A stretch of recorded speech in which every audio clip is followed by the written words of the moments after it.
প্রথম টেস্টে টাইগারদের তাণ্ডবের পর এবার ঘরের মাঠে টেস্ট সিরিজ হাতছাড়ার চরম আশঙ্কায় ভুগছে স্বাগতিক অস্ট্রেলিয়া। 23 বছর পর অজিদের মাটিতে পা রেখে প্রথম টেস্টে 9 উইকেটের বিশাল জয়ে সবাইকে চমকেই দিয়েছে নাজমুল হোসেন শান্তর দল। সেই অনাকাঙ্ক্ষিত ও লজ্জাজনক হারের পর এবার ম্যাকাইয়ের গ্রেট ব্যারিয়ার রিফের নেয় সিরিজ বাঁচানোর চরম কঠিন চ্যালেঞ্জের মুখে প্যাট কামিন্সের দল। পরিস্থিতি এতটাই বেগতিক যে সাধারণত টেস্ট শুরু হওয়ার একদিন আগে একাদশ ঘোষণার পর যে দীর্ঘদিনের ঐতিহ্য আছে অজিদের, তা এবার ভেঙেই যেন ফেলেছে তারা। Gold's Gym across 30 plus countries with over 700 plus locations worldwide. Train anywhere, belong everywhere.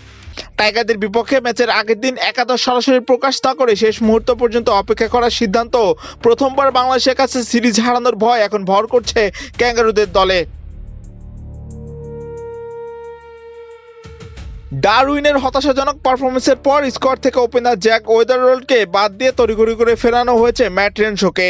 অন্যদিকে ম্যাকাইয়ের পিছে বাড়তি বাউন্স ও কন্ডিশন বিবেচনা করে অভিজ্ঞ স্পিনার নাথান লায়নকে পাশে রেখে একাদশের বাইরে 4 pacer Pat Cummins, Mitchell Starc, Josh Hazlewood কিংবা স্কট বলনকে নিয়ে মাঠে নামার ছকও কষে রেখেছে অজি ম্যানেজমেন্ট।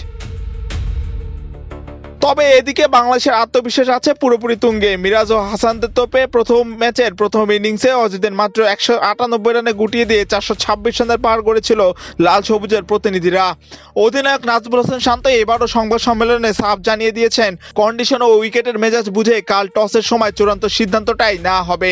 টাইগারদের স্কোয়াডে থাকা 5 পেসারই প্রস্তুত এবং ম্যাকাইয়ের কন্ডিশনে বাতাসের বাড়তি সুবিধাকে কাজে লাগিয়ে প্রতিপক্ষের উপর আবারও আঘাত আনতে মরিয়া তারা। একই সঙ্গে মেহেদী মিরাজের মতো অলরাউন্ডার থাকায় কন্ডিশন যাই হোক না কেন যে কোনো মুহূর্তে ম্যাচ ঘুরিয়ে দেওয়ার বিকল্প পথও খোলা রেখেছে বাংলাদেশ।